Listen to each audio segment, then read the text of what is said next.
Good morning students. आज क्या है, हम नाइन्थ क्लास की साइंस में नेक्स्ट लेक्चर पे आई हुए हैं। इसके अंदर क्या करोगे आप, ये टेबल याद करोगे भाई। इस टेबल में क्या है, कुछ एलिमेंट दिए गए हैं, उनके सिंबल दिए गए हैं, एटॉमिक नंबर, एटॉमिक मास और नेचर दी गई है, मेटल है, नॉन मेटल है या मेटालॉइड है, और उनकी फिजिकल स्टेट दी गई है भाई, सॉलिड, लिक्विड या गैस है, और उनकी वैलेंसी दी गई है। तो आप इसका कोई मेथड नहीं होता, मैं बता देता हूँ वैसे आपको क्या करना है इसके अंदर। जैसे मैं सबसे पहले बात करूँ हाइड्रोजन की।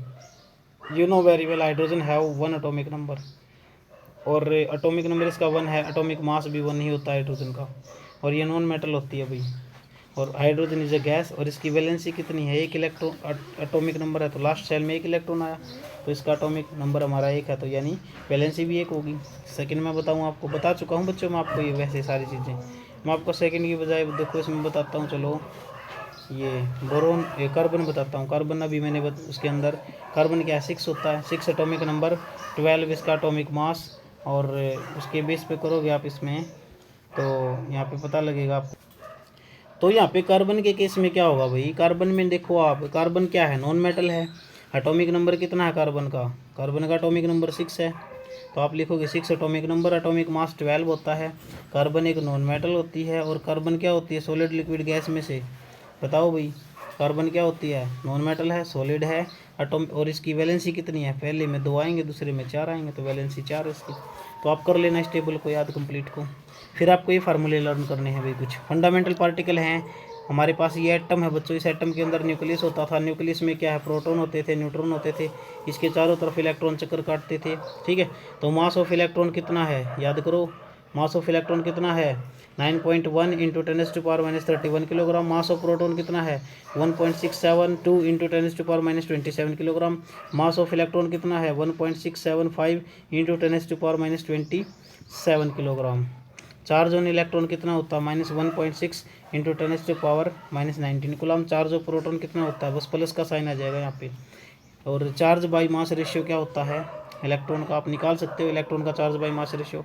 वैसे डायरेक्ट याद रखो कितना, -1.76 इंटू 10⁸8 कूलम पर ग्राम, ठीक है। उसके बाद charge by mass ratio proton का भी दिया गया भाई।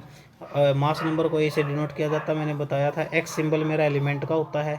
उसी तरह से हम क्या करेंगे यहाँ पे, नंबर ऑफ प्रोटॉन मैंने बताया जेड के बराबर है, नंबर ऑफ इलेक्ट्रॉन भी क्या होंगे, जेड के बराबर। मान लो ये कोई एक्स मेरे पास एलिमेंट है, तो इसका एटॉमिक नंबर जेड से डिनोट किया जाएगा, एटॉमिक मास ए से डिनोट किया जाएगा। इसमें जितने नंबर ऑफ प्रोटॉन हैं उतने ही नंबर ऑफ इलेक्ट्रॉन होते हैं। और जो मास ऑफ मेरा एलिमेंट है वो कैसे निकाला जाएगा, मास ऑफ एलिमेंट,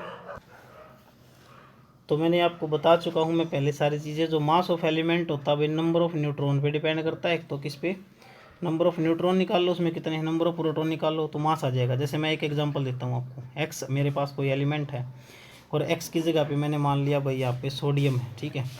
सोडियम मेरे पास एटॉमिक नंबर 11 है, और एटॉमिक मास इसका 23 है। तो इसमें नंबर ऑफ न्यूट्रॉन कितने हैं, 23 में से 11 गया। न्यूट्रॉन कैसे आते हैं, A-Z, तो 23 में से 11 गया, 12 तो न्यूट्रॉन हो गए भाई, है ना। प्लस में नंबर ऑफ प्रोटॉन इसमें 11 ही है, 11 इसमें क्या है, प्रोटॉन। तो देखो इसका एटॉमिक मास आ गया टोटल निकल के 23, है ना। तो इसका मतलब मास ऑफ एलिमेंट निकाला जा सकता है, ठीक है। नंबर ऑफ न्यूट्रॉन मैंने बता ही दिया, एटॉमिक मास में से एटॉमिक नंबर घटा दें, that is your number of neutron आ जाएंगे। मैक्सिमम नंबर ऑफ इलेक्ट्रॉन किसी सेल में निकालने हो तो फार्मूला क्या होता है, 2n², क्या होता है, 2n², ठीक है। और maximum number of electron valence shell में मेरे पास 8 होते हैं मैक्सिमम। देखो बच्चों मैं बता चुका हूँ, what are canal rays, rays और शॉर्ट्रीम particle produce with travel toward the negatively charge cathode. ऐसी रेज जो कैथोड की तरफ जाती है हमारी, यानी नेगेटिवली चार्ज इलेक्ट्रोड की तरफ जाती हैं, और एनोड से निकलती हैं। वहन any gas is taken in the discharge tube, हम क्या करते हैं कि डिस्चार्ज ट्यूब लेते हैं, उसके अंदर कोई गैस लेते हैं, ठीक है। तो tube subjected to action of the high voltage low pressure, voltage high करते हैं, प्रेशर लो करते हैं, तो उसमें से रेज निकलती हैं एक्चुअली। और वो रेज ना एनोड से निकलती हुई प्रतीत होती हैं, लेकिन वो कई बार क्या है, गैसों के आयोनाइजेशन से भी पैदा होती हैं। जो गैस आप उसमें भरते हो ना, उस गैस के आयोनाइजेशन से ही पैदा होती है एक्चुअल में वो रेज जो है, और उन्हीं वो निकलती हुई प्रतीत होती है हमारे पास। इस तरह का हमारे पास कैथोड होता है, जिसके अंदर से वो कैनाल की तरह जाती हुई हमें नज़र आती है, नहर नहीं होती जो, नहर की तरह। अगला क्वेश्चन क्या, if an atom contains 1 electron and 1 proton will it carry any charge और नॉट। नहीं भाई, जब एक इलेक्ट्रॉन है उसके पास और एक प्रोटॉन है, तो इलेक्ट्रॉन से प्रोटॉन न्यूट्रलाइज हो जाएगा, तो उसके ऊपर कोई भी चार्ज नहीं होगा। थॉमसन मॉडल क्या कहता है? On the basis of Thomson model explain how atom is neutral as whole. अब थॉमसन मॉडल क्या कहता है? इंपॉर्टेंट फीचर्स थॉमसन मॉडल के क्या हैं? According to Thomson model an atom में be regarded as spherical body. एक एटम को क्या है? स्फेरिकल बॉडी माना गया। इसके अंदर क्या है? पॉजिटिव चार्ज इसमें पूरे में फैला हुआ है एटम के अंदर। नेगेटिव चार्ज इसके अंदर क्या है? इस तरह से है जैसे वाटरमेलन खरबूजे के अंदर क्या होते हैं भाई? देखो मैं समझाता हूँ आपको। इसमें ये मान लो मेरे पास खरबूजा है। अब खरबूजे में क्या है? ब्लैक ब्लैक से सीड होते हैं ना। इस खरबूजे में क्या होते हैं? ब्लैक ब्लैक से सीड होते हैं। मान लो ये सीड है इस खरबूजे के अंदर। इसका जो रेड पार्ट है खरबूजे का भाई, ये देखो, ये रेड पार्ट तो उन्होंने क्या मान लिया था? पॉजिटिव चार्ज, ठीक है। और जो ये बीज थे ना, ये सीड थे जो ब्लैक ब्लैक से, ये उन्होंने माने थे इलेक्ट्रॉन। तो उन्होंने कहा था कि जैसे इसमें हमारे पास नेगेटिव चार्ज भी है और पॉजिटिव चार्ज भी वाटरमेलन के अंदर, तो जितना नेगेटिव चार्ज है उतना ही पॉजिटिव चार्ज है, इसलिए ये एटम हमारा थॉमसन मॉडल के अनुसार न्यूट्रल है भाई। कैसा है? न्यूट्रल है, ठीक है।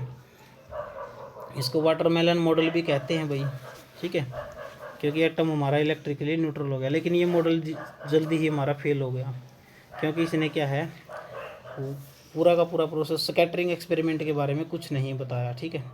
उसके बाद देखो on the basis of Rutherford model of atom subatomic particle present in the molecule of the atom proton था भाई। Draw the sketch of Bohr model का स्केच बनाओगे आप। बोर मॉडल में क्या था? ये न्यूक्लियस था, पहला सेल, दूसरा सेल, तीसरा सेल, के सेल, एल सेल, एन के लिए एन की वैल्यू 1 थी, एल के लिए एन की वैल्यू 2 थी, एम के लिए एन की वैल्यू 3 थी, ठीक है। और ये न्यूक्लियस था इस एटम का। तो आप इतना करें आज के लिए, बाकी कल करते हैं हम, ठीक है। Bye bye, have a nice.